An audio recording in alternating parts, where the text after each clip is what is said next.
یا اہل الکتاب قد جاءکم رسولنا یبین لکم علی فترۃ من الرسل، پھر وہی بات لیکن یہاں ایک نئے نکتے کے ساتھ آئی ہے۔ اہل کتاب تمہارے پاس آ چکا ہے ہمارا رسول صلی اللہ علیہ وسلم، یبین لکم، جو تمہارے لیے واضح کر رہا ہے، بیان کر رہا ہے، علی فترۃ من الرسل، رسالت کے ایک انقطاع کے بعد۔ حضرت عیسیٰ اور حضور صلی اللہ علیہ وسلم کے مابین 600 برس ایسے گزرے ہیں کہ دنیا میں کوئی نبی کوئی رسول نہیں رہا۔ یہ فترت ہے، فترت ہے، وقفہ ہے عارضی، اور پھر حضور کی بعثت، اور پھر فترت دائمی۔ اب رسالت کا دروازہ ختم، 600 برس کے لیے عارضی بند، پھر حضور کی تشریف آوری، اور اب تا قیام قیامت دروازہ بند۔ یا اہل الکتاب قد جاءکم رسولنا یبین لکم علی فترۃ من الرسل ان تقولوا ما جاءنا من بشیر، مبادا تم یہ کہو کہ ہمارے پاس تو نہیں آیا کوئی بشارت دینے والا ولا نذیر، اور نہ کوئی خبردار کرنے والا۔ فقد جاءکم بشیر ونذیر، تو سن لو آ گیا ہے تمہارے پاس خبردار کرنے والا اور بشارت دینے والا۔ رسلا مبشرین ومنذرین لئلا یکون للناس علی اللہ حجۃ بعد الرسل وکان اللہ عزیزا حکیما۔ سورہ نساء کی وہ آیت اب آپ کے ذہن میں رہنی چاہیے، بنیادی آیت۔ واللہ علی کل شیء قدیر، اور اللہ ہر چیز پر قادر ہے۔ اب حضرت موسیٰ علیہ السلام کا وہ واقعہ آ رہا ہے کہ جب کہ مصر سے اپنی قوم کو لے کر نکلے، صحرائے سینا میں رہے، کوہ طور پر بلائے گئے، تورات دے دی گئی۔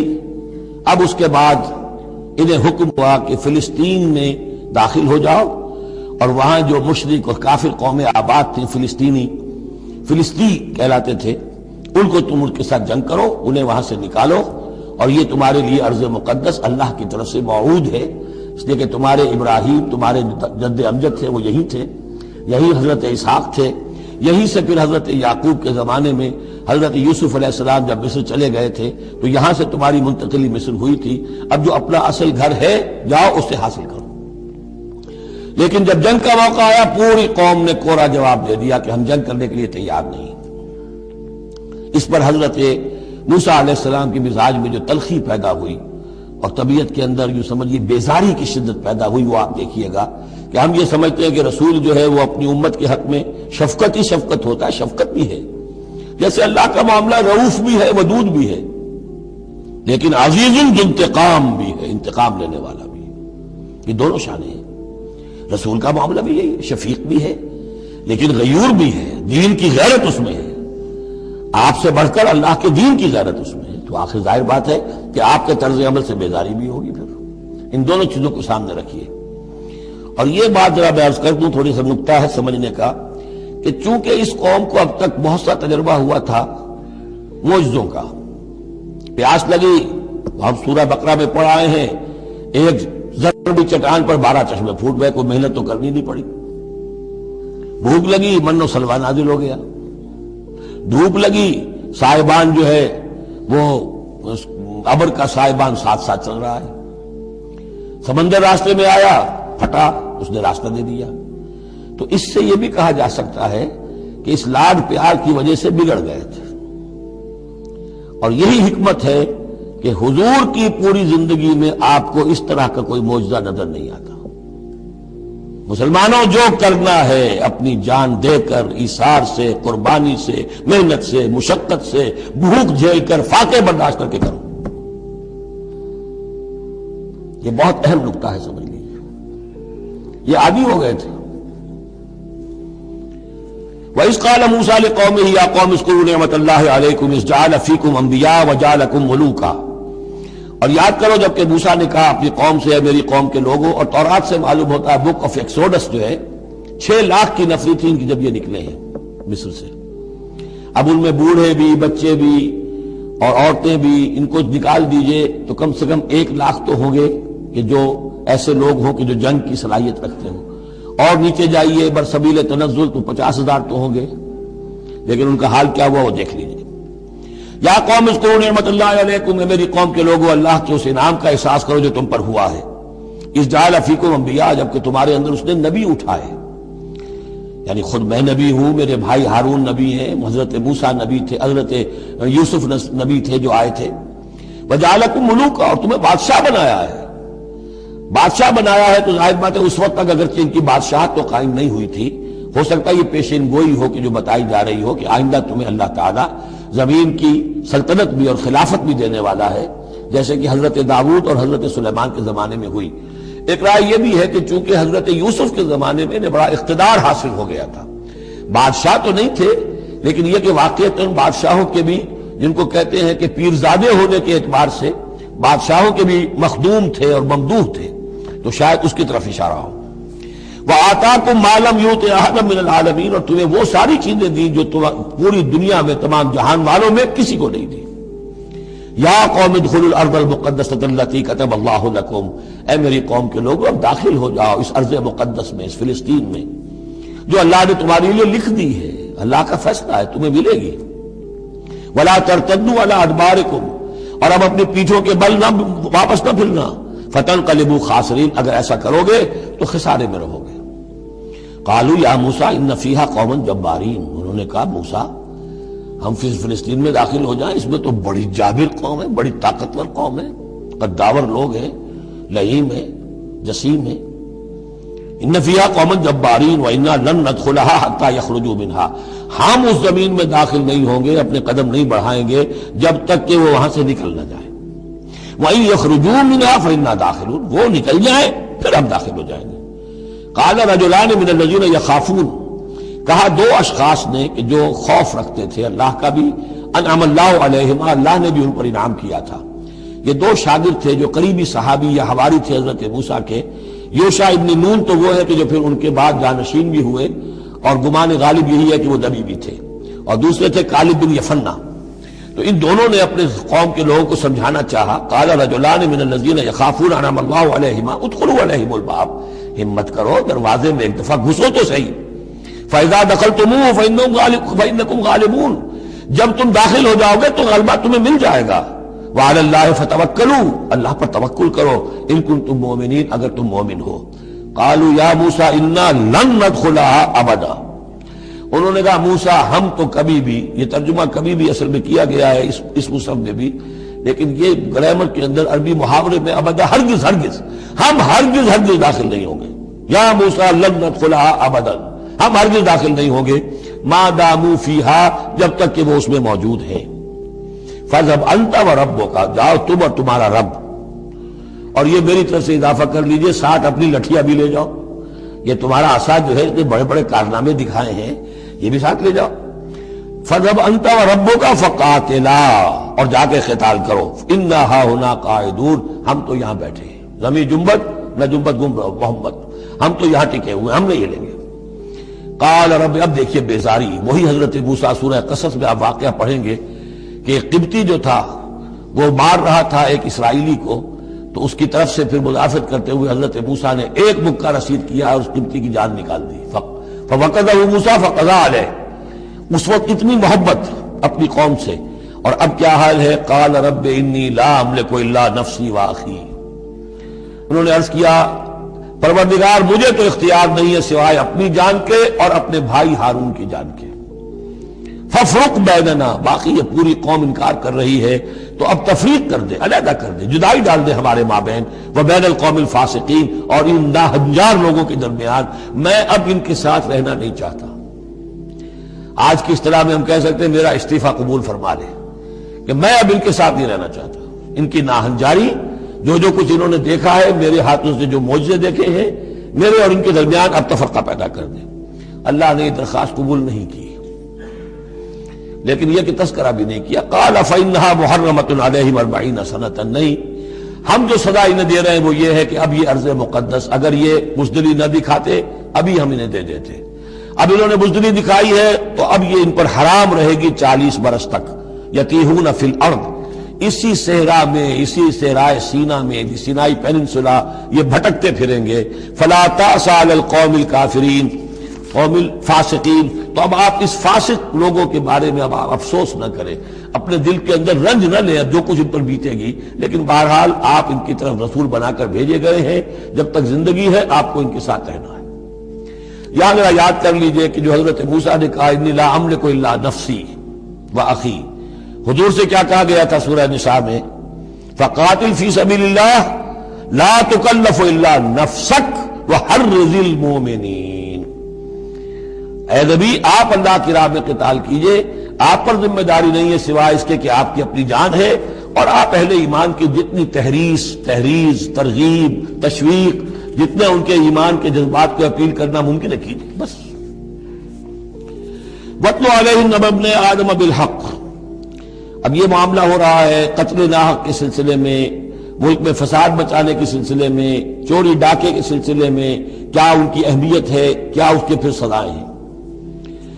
وَاتْلُ عَلَيْهِمْ نَبَأَ ابْنَيْ آدَمَ بِالْحَقِّ، اور اے نبی ان کو پڑھ کر سنائیے آدم کے دو بیٹوں کی کہانی یا قصہ حق کے ساتھ، اِسْتَرَّبَا قُرْبَانًا، جبکہ ان دونوں نے قربانی پیش کی، ایک حابیل قابیل، اور ایک ان میں سے گنریے کا کام کرتے تھے، بھیڑیں بکریاں چراتے تھے، ایک کاشتکار تھے، تو دونوں نے کچھ اپنی جنس لے کر آئے اور دوسرے جو ہے وہ کچھ اپنے کوئی جانور لے کر آئے، اللہ کے لیے نذر کے طور پر پیش کیا۔ فَتُقُبِّلَ مِنْ أَحَدِهِمَا وَلَمْ يُتَقَبَّلْ مِنَ الْآخَرِ، تو ان میں سے ایک کی بھی جو قربانی تھی قبول کر لی گئی اور دوسری کی قبول نہیں کی گئی۔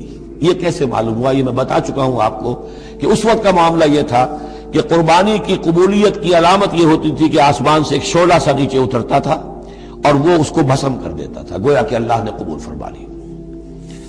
قَالَ لَأَقْتُلَنَّكَ، اب جس کی یہ قبول نہیں ہوئی تھی اس نے کہا اپنے بھائی سے جس کی قبول ہو گئی تھی، حسد کی آگ میں جل کر میں تمہیں قتل کر دوں گا۔ قَالَ إِنَّمَا يَتَقَبَّلُ اللَّهُ مِنَ الْمُتَّقِينَ، انہوں نے کہا بھائی جان اس میں میرا کیا قصور ہے، یہ تو اللہ تعالیٰ کا قاعدہ ہے، قانون ہے، وہ صرف متقیوں ہی سے قبول کرتا ہے۔ لئن بسطت الی یدک لتقتلنی، اگر آپ اپنا ہاتھ بڑھائیں گے مجھ پر، چلائیں گے مجھے قتل کرنے کے لیے، ما انا بباسط یدی الیک لیقتلک، تو بھی میں اپنا ہاتھ نہیں چلاؤں گا، نہیں بڑھاؤں گا کہ آپ کو قتل کروں، یعنی یہ ایک طرفہ قتل ہوگا آپ کا۔ انی اخاف اللہ رب العالمین، مجھے تو اللہ کا خوف ہے جو تمام جہانوں کا پروردگار ہے۔ انی ارید ان تبوء باسمی و اسمک، اور پھر میں چاہتا ہوں کہ اگر آپ مجھے قتل کر ہی دیں، اس انتہا تک پہنچ ہی جائیں، تو آپ اپنے گناہ کا بھی بوجھ اپنے سر لیں، میرے گناہ کا بھی بوجھ لیں۔ جو ناحق مقتول ہے اس کے تو گویا کہ تمام گناہ اس قاتل نے اپنے سر پر لے لیے، تو میرے تو گھاٹے کا سودا نہیں ہے۔ What do I stand to lose؟ آخر میری کوئی خطائیں ہیں، میری کوئی غلطیاں ہیں، کوئی گناہ میں نے کیے ہوں گے، اگر آپ ناحق مجھے قتل کریں گے تو میرے ان تمام گناہوں کا وبال آپ کے سر آ جائے گا، تو میرے تو کوئی نقصان والی بات نہیں۔ انی ارید ان تبوء باسمی و اسمک فتکون من اصحاب النار، اور یہ ہوگی سخت ترین سزا میری طرف سے آپ کو کہ پھر آپ ہو جائیں گے جہنمی، وذالک جزاء الظالمین، اور یہی بدلہ ہے ظالموں کا۔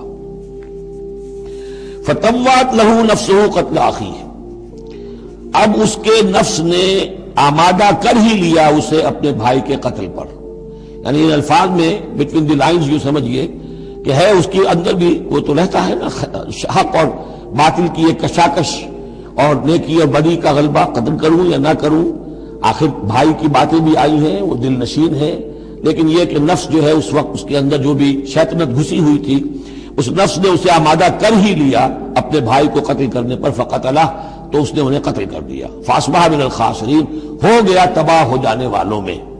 فبعث اللہ غرابا یبحث فی الارض، یہ پہلا خون ہے جو نسل آدم میں ہوا ہے، تو اللہ تعالیٰ نے کوے کو بھیجا، وہ زمین کو کرید رہا تھا۔ اب اسے قابیل کو یہ سمجھ میں نہیں آ رہا تھا کہ میں کیا کروں، ابھی لاش جو ہے بھائی کی اس کو کیسے ڈسپوز آف کروں، تو اللہ تعالیٰ نے ایک کوے کو بھیج دیا، وہ زمین میں جیسے آپ کو معلوم ہے چونچے مارتا ہے، اس میں سے کچھ دانے نکالتا ہے، وہ دیکھا یبحث فی الارض لیریہ، تاکہ اللہ اسے دکھا دے کیف یواری سوءۃ اخی، کہ اپنے بھائی کی لاش کو کیسے چھپائے۔ قال یا ویلتی عجزت ان اکون مثل ھذا الغراب، اس نے کہا ہائے میری شامت، میرے اندر اس کوے جیسی بھی عقل نہ تھی، نہ ہوا میں اس کوے جیسا بھی کہ مجھے یہ بات خود سوچ جاتی، فواری سوءۃ اخی، اور میں اپنے بھائی کی لاش کو چھپا دیتا، فاصبح من النادمین من اجل ذلک، اس چیز پر اس کے اندر بڑی شدید ندامت پیدا ہو گئی۔ کتبنا علی بنی اسرائیل، اجل ذلک دونوں طرف لگتا ہے، من اجل ذلک کتبنا علی بنی اسرائیل، اور ہم نے اسی بنا پر بنی اسرائیل پر یہ بات لکھ دی تھی، قتل ناحق ہم نے تورات میں لکھ دیا تھا کہ یہ اتنی بری شے ہے کسی ایک انسان کا قتل کرنا بھی۔ کتبنا علی بنی اسرائیل انہ من قتل نفسا بغیر نفس و فساد فی الارض، اگر کسی نے کسی انسان کو قتل کیا بغیر کسی قتل کے قصاص میں، بغیر نفس، ہاں کسی نے قتل کیا ہے، قتل کے جواب میں قتل کیا جائے تو یہ قتل ناحق نہیں ہے، یہ تو پھر قصاص کا قتل ہے۔ اور فساد فی الارض، یا کوئی شخص زمین میں فساد مچا رہا ہے اس میں اس کو قتل کیا جائے، یعنی کوئی قصوروار ہے، مجرم ہے، اس کو سزا دینے میں قتل کیا جائے تو بات اور ہے۔ کسی بے قصور انسان کو اگر قتل کر دیا گیا فَكَأَنَّمَا قَتَلَ النَّاسَ جَمِيعًا، تو یہ ایسے ہے جیسے کہ اس نے تمام انسانوں کو قتل کر دیا، پوری نوع انسانی کو۔ کیوں؟ کہ تمدن کی جڑ کٹ گئی، احترام جان، احترام مال، یہ بنیاد ہے تمدن کی۔ وَمَنْ أَحْيَاهَا، اور جس نے ایک انسان کی جان بچا لی فَكَأَنَّمَا أَحْيَا النَّاسَ جَمِيعًا، تو گویا کہ اس نے پوری نوع انسانی کو بچا لیا۔ وَلَقَدْ جَاءَتْهُمْ رُسُلُنَا بِالْبَيِّنَاتِ، ان کے پاس ہمارے رسول آئے تھے واضح نشانیاں اور تعلیمات لے کر۔ ثُمَّ إِنَّ كَثِيرًا مِّنْهُمْ بَعْدَ ذَلِكَ فِي الْأَرْضِ لَمُسْرِفُونَ، لیکن اس کے بعد بھی ان میں سے بہت سے لوگ ہیں کہ جو زمین میں اسراف اور فساد اور دسترازی کرتے پھر رہے ہیں۔ انما جزاء الذین یحاربون اللہ ورسولہ، اب یہ وہ آ رہی ہے محاربے کی آیت ہے۔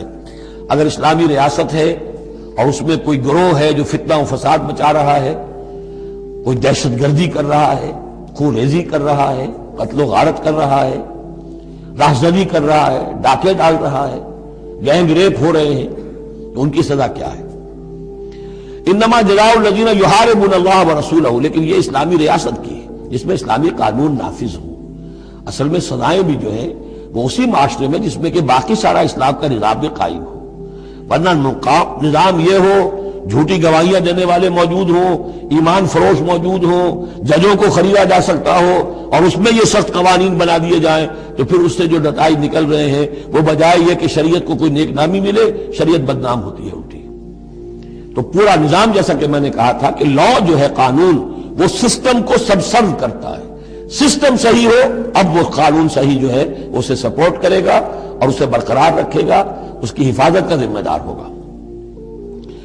انما جزاء الذین یحاربون اللہ ورسولہ، یقیناً بدلہ ان لوگوں کا کہ جو محاربہ کرتے ہیں، چیلنج کرتے ہیں اللہ کو اور اس کے رسول کو، یعنی اسلامی ریاست کو، ویسعون فی الارض فسادا، اور زمین میں وہ فساد مچاتے پھرتے ہیں، ان یقتلوا، کہ انہیں قتل کیا جائے، بلکہ یقتلوا نہیں ہے یقتلوا، ان کے ٹکڑے کیے جائیں، تقتیل، یقتلوا تقتیلا، اور یسلبوا، یا انہیں سولی چڑھایا جائے، اور تقطع ایدیہم وارجلہم من خلاف، یا ان کے ہاتھ اور پاؤں مخالف سمتوں سے کاٹا جائے، ایک ہاتھ کاٹ دیا جائے، ایک پاؤں کاٹ دیا جائے، اور ینفوا من الارض، یا انہیں ملک بدر کر دیا جائے۔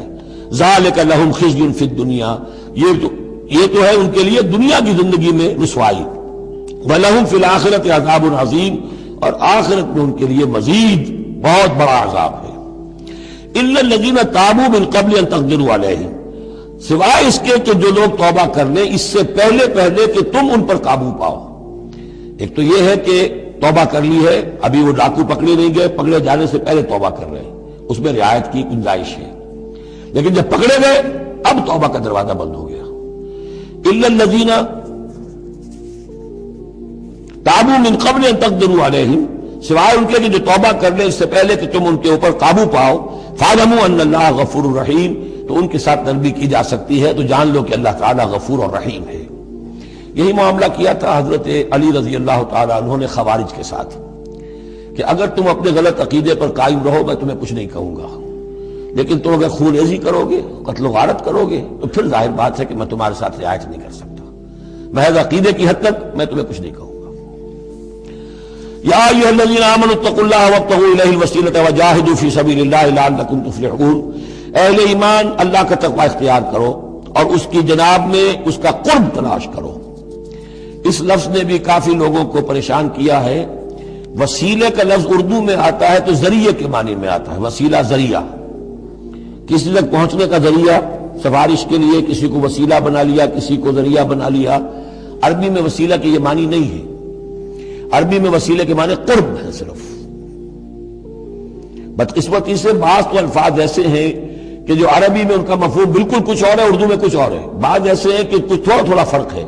جیسے ذلیل کا لفظ ہے، عربی میں اس کے معنی ہے صرف کمزور، اردو میں اس کے معنی ہے کمینے کے، زمین و آسمان کا فرق آ گیا۔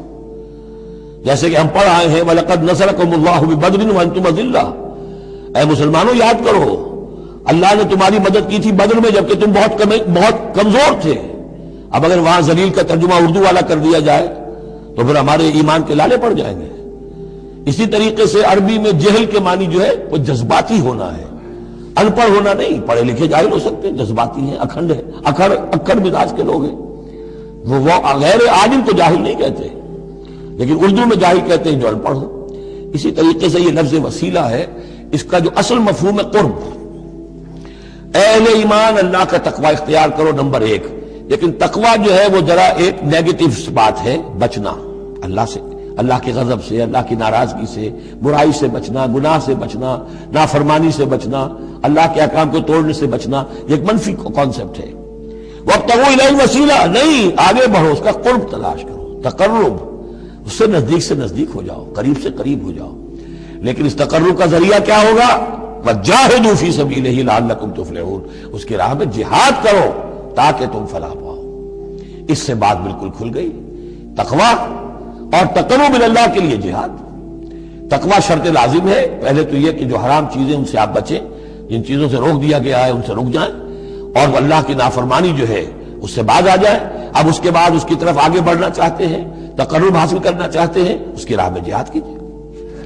ان الذین کفروا لو ان لهم ما فی الارض جميعا ومثلہ معه، لیکن وہ لوگ جنہوں نے کفر کیا اگر ان کے پاس ہوتی وہ ساری دولت کی جو زمین میں ہے کل کی کل، اور اتنی ہی اور بھی ہوتی، لیفتدوا بہ من عذاب یوم القیامہ، کہ وہ اس کے ذریعے سے فدیہ دے کر چھوٹ سکے قیامت کے دن کے عذاب سے، ما تقبل منہم، تو ان سے ہرگز قبول نہیں کی جائے گی. یہ بھی تعلیق بالمحال ہے، نہ ایسا ہوگا نہ ممکن ہے. لیکن یہ کہ آخری درجے میں اس کو بیان کر دینا کہ اگر اتنی دولت بھی ہو تب بھی اللہ کے ہاں وہ فدیہ جو ہے قبول نہیں ہوگا. وَلَهُمْ عَذَابٌ أَلِيمٌ، اور ان کے لیے تو دردناک عذاب ہے. يُرِيدُونَ أَن يَخْرُجُوا مِنَ النَّارِ وَمَا هُمْ بِخَارِجِينَ مِنْهَا، وہ چاہیں گے کہ آگ سے کس طرح نکلے لیکن نکل نہیں پائیں گے. وَلَهُمْ عَذَابٌ مُقِيمٌ، اور ان کے لیے ہوگا قائم رہنے والا عذاب، مسلسل دائم اور قائم. وَالسَّارِقُ وَالسَّارِقَةُ فَاقْطَعُوا أَيْدِيَهُمَا، اور چوری خواہ مرد کرے خواہ چوری کرنے والی عورت ہو، ان دونوں کا ہاتھ کاٹ دو، ایک ایک ہاتھ، ایدیہما، ان کے ایک ایک ہاتھ کاٹ دو. جزاء بما کسبا، یہ بدلہ ہے ان کے کرتوت کا، نکالا من اللہ، اور یہ عبرتناک سزا ہے اللہ کی طرف سے. اب دیکھیے یہاں میں مثال دیتا ہوں آپ کو اہل قرآن کی حکمت اور ان کی سمجھداری کی.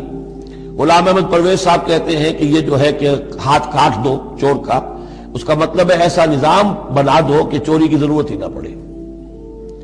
اچھا یہ تو ہم بھی چاہتے ہیں کہ نظام ایسا ہو، کفالت عامہ ہو، کوئی شخص مجبوراً چوری نہ کرے، اس لیے کہ اس کی کفالت کے لیے اگر موجود ہے، وہ ریاست جو ہے اس کی تمام بنیادی ضروریات کی وہ انڈر رائٹ کر رہی ہے، تو اسے چوری کی ضرورت نہیں ہے. ہم بھی چاہیں گے کہ یہ بات ٹھیک ہے، لیکن یہ کہ اس کا مطلب یہ ہے، یہ غلط ہے. لیکن قرآن کس طرح اپنی حفاظت کرتا ہے؟ ایسے نظام کا قائم کرنا عبرت ہوگی، ایسا نظام کا قائم کرنا ان کے کرتوتوں کی سزا ہوگی. قرآن مجید پر اس قسم کا باطل جو ہے حملہ آور نہیں ہو سکتا. دو الفاظ، فَاقْطَعُوا أَيْدِيَهُمَا، ان کے ہاتھ کاٹ دو، جزاء بما کسبا، جو کمائی انہوں نے کی ہے اس کا بدلہ. اچھا جو کمائی انہوں نے کی اس کا بدلہ یہ ہے کہ اچھا نظام قائم کرو. نکالن، نکال کہتے ہیں کہ عبرتناک سزا، نکالا من اللہ، اللہ کی طرف سے عبرت کے لیے. اور یہ اسلام کے اندر جو تعزیرات ہیں اور حدود ہیں اور سزائیں ہیں، ان کے لیے لفظ نکال بہت اہم ہے. عبرتناک سزا. اگرچہ شہادت کا قانون بڑا سخت رکھا ہے، شبہ ہو تو ملزم کو چھوڑنے کی ہدایت ہے. جو آج بھی دنیا کے اندر جو اصول ہے کہ جو بھی ڈاؤٹ ہے اس کا فائدہ جو ہے، شک کا فائدہ وہ ملزم یا ملزم کو جائے گا. لیکن یہ ساری کے باوجود اگر ثابت ہو گیا ہے، اب سزا وہ دو کہ ایک کو سزا ملے اور لاکھوں کی آنکھیں کھل جائیں، تاکہ آئندہ سے پھر یہ جرم کرنے کی ہمت کسی میں نہ ہو. یہ جو ڈیٹرنس ہے، اس طرح کی سزائیں کہ جن سے برائی جو ہے اس کو استحصال معاشرے سے کیا جا سکے، یہی واحد ذریعہ ہے. ورنہ دنیا میں امریکہ جیسی کلچر سوسائٹی کے اندر بھی موسٹ ہینس کرائم موجود ہے، بڑا ہی گھناؤنا جرم موجود ہے، اس لیے کہ اس قسم کی سزائیں ہیں ہی نہیں. لوگ جرم کرتے ہیں، جیل میں رہے، عیش کیا، کچھ دیر کے بعد پھر آئے، پھر جرم کیا، پھر چلے گئے. باہر جا کے کیا کریں گے؟ وہاں تو سرکاری مہمان ہیں. تو یہ سارا فلسفہ جو ہے نتیجہ کہ جرم جو ہے ان کا وہ بڑھتا چلا جا رہا ہے. والسارق والسارقة فاقطعوا أيديهما جزاء بما كسبا نكالا من الله والله عزيز حكيم. اللہ زبردست ہے، حکمت والا. فمن تاب من بعد ظلمه واصلح فإن الله يتوب عليه. تو جس نے بھی توبہ کر لی اس کے بعد اپنے ظلم اور اپنے جرم کے پیچھے واصلہ اور اصلاح کر لی تو اللہ قبول کرتا ہے اس کی توبہ کو. ان اللہ غفور الرحیم، یقیناً اللہ غفور الرحیم ہے. لیکن جرم کی سزا دنیا میں ختم نہیں ہوگی. ایک جرم جو کیا ہے وہ جرم ہے دنیا کا، گناہ ہے اللہ کا. جرم کی سزا دنیا میں ملے گی، گناہ کی سزا اللہ نے دینی ہے، اس کو اللہ معاف فرما دے گا اگر توبہ کی ہے. اگر توبہ نہیں کی ہے تو پھر یہ کہ اس کی سزا بھی ملے گی. الم تعلم ان اللہ لہ ملک السماوات والارض، کیا تم جانتے نہیں کہ اللہ ہی کے لیے ہے آسمانوں اور زمین کی بادشاہی. یعذب من یشاء ویغفر لمن یشاء، وہ سزا دے گا جس کو چاہے گا اور بخش دے گا جسے چاہے گا. واللہ علی کل شیء قدیر، اللہ ہر چیز پر قادر ہے. یا ایھا الرسول لا يحزنك الذين يسارعون في الكفر من الذين قالوا آمنا بافواههم ولم تؤمن قلوبهم. یہ پھر ذکر آ رہا ہے لیکن یہاں بھی گڑبڑ ہے معاملہ سورہ بقرہ کی طرح. منافقین پر بھی انطباق ہوگا اس کا، اور اہل کتاب کے بھی وہ لوگ جو ان کے طرف کے منافق تھے، جن کا میلان اسلام کی طرف بھی تھا، چاہتے بھی تھے کہ مسلمانوں میں شامل رہے، لیکن وہ اپنے ساتھیوں کو بھی چھوڑنے کو تیار نہیں تھے. تو یہ جو بیچ بیچ میں مذبذبین بین ذالک تھے، یہ دونوں طرف کے لوگ تھے. یا ایھا الرسول لا يحزنك الذين يسارعون في الكفر، اے رسول صلی اللہ علیہ وسلم نہ غمگین ہو آپ ان لوگوں کی سرگرمیوں سے، بھاگ دوڑ سے کہ جو کفر کے ضمن میں بڑی سرگرمی دکھا رہے ہیں. من الذین قالوا آمنا بافواہہم، ان لوگوں میں سے جو اپنے منہ سے تو کہتے ہیں کہ ہم ایمان رکھتے ہیں، ولم تؤمن قلوبہم، اور ان کے دل ایمان نہیں لائے ہیں. ومن الذین ہادوا، اور اسی طرح کے لوگ یہودیوں میں سے ہیں. سماعون للکذب، یہ بڑے ہی غور سے سنتے ہیں، توجہ سے سنتے ہیں جھوٹ کو. سماعون لقوم آخرین، اور یہ سنتے ہیں کچھ اور لوگوں کے لیے. یعنی ایک تو یہ ہے کہ ان کی جھوٹی باتیں بڑی توجہ سے سنیں گے، شیاطین جو ہے ان کے وَإِذَا خَلَوْا إِلَىٰ شَيَاطِينِهِمْ قَالُوا إِنَّا مَعَكُمْ إِنَّمَا نَحْنُ مُسْتَهْزِئُونَ. پھر یہ کہ ان کی طرف سے جاسوس بن کر آئیں گے مسلمانوں کے ہاں کہ یہاں بڑی توجہ سے بات سنتے ہیں تاکہ جا کے رپورٹ کر سکے آج محمد نے یہ کہا، آج فلاں معاملہ ہوا صلی اللہ علیہ وسلم. تو سماعون لقوم آخرین، اس کے دونوں ترجمے ہو سکتے ہیں کہ وہ دوسری قوم کی باتوں کو بڑی توجہ سے سنتے ہیں، یا سنتے ہیں دوسری قوم کے لوگوں کے لیے، انہیں رپورٹ کرنے کے لیے، ان کے اسپائس کی حیثیت سے آ کر. لم یاتوک، جو آپ کے پاس نہیں آتے، یعنی ان کے جو گرو گھنٹال ہیں، ان کے جو لیڈر ہیں، ان کے جو شیاطین ہیں، وہ آپ کے پاس نہیں آتے. یہ جو بین بین کے لوگ ہیں در حقیقت وہ آتے ہیں جن کے ذریعے سے یہ سارا معاملہ جو ہے جاسوسی کا چل رہا ہے. یحرفون الکلم من بعد مواضعہ، وہ کلام کو پھیر دیتے ہیں اس کی جگہ کے اور موقع اور محل کے معین ہو جانے کے بعد. یقولون ان اوتیتم ھذا فخذوہ، وہ کہتے ہیں اگر تمہیں یہ شے مل جائے تو لے لینا. کوئی مقدمہ ہے، وہ لا رہے ہیں حضور کے پاس، پہلے سے طے کر رکھا ہے، اگر تو فیصلہ یہ ہوگا محمد کا ہم قبول کر لیں گا، اگر یہ فیصلہ نہیں کریں گے ہم فیصلہ رد کر دیں گے.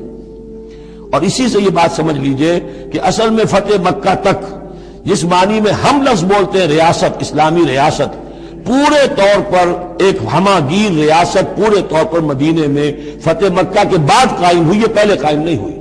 ورنہ کسی ریاست میں دو جوڈیشل سسٹمز نہیں ہو سکتے، سوائے جو پاکستان میں ابھی ہوا ہے، 2 چیف جسٹس بھی ہو گئے ہمارے ہاں چند دن کے لیے، لیکن یہ کہ یہ انہونی بات تھی جو ہوئی ہے.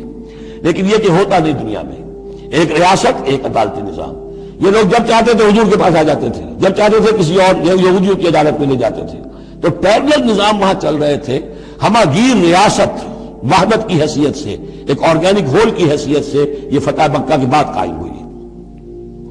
یقولون ان اوتیتم ھذا فخذوہ، کہتے ہیں کہ اگر یہ فیصلہ ملے تو تم لے لینا، قبول کر لینا. وَإِن لَّمْ تُؤْتَوْا فَاحْذَرُوا، اور اگر یہ شہادت تمہیں ملے، نہ فیصلہ ملے، یہ ڈگری نہ تمہارے حق میں جاری کی جائے تو پھر بچ جانا، کترا جانا. وَمَن يُرِدِ اللَّهُ فِتْنَتَهُ فَلَن تَمْلِكَ لَهُ مِنَ اللَّهِ شَيْئًا، اور جس کو اللہ تعالیٰ ہی نے فتنے میں مبتلا کرنے کا فیصلہ کر لیا ہو تو تم اس کے لیے اللہ تعالیٰ کے مقابلے میں کوئی مددگار نہ پاؤ گے، کوئی شے نہیں ملے گی. اولئک الذین لم یرد اللہ ان یطہر قلوبہم، یہ وہ لوگ ہیں کہ جن کے دلوں کو پاک کرنا اللہ نے چاہا ہی نہیں. لم یرد اللہ ان یطہر قلوبہم لہم فی الدنیا خزی، ان کے لیے دنیا میں بھی رسوائی ہے، ولہم فی الآخرۃ عذاب عظیم، اور آخرت میں ان کے لیے دردناک اور بہت بڑا عذاب ہے. سماعون للکذب، یہ خوب سنتے ہیں اچھی طرح اور چٹخارے لے لے کر سنتے ہیں جھوٹ کو. اکالون للسحت، خوب کھانے والے ہیں پیٹ بھر بھر کر حرام کے.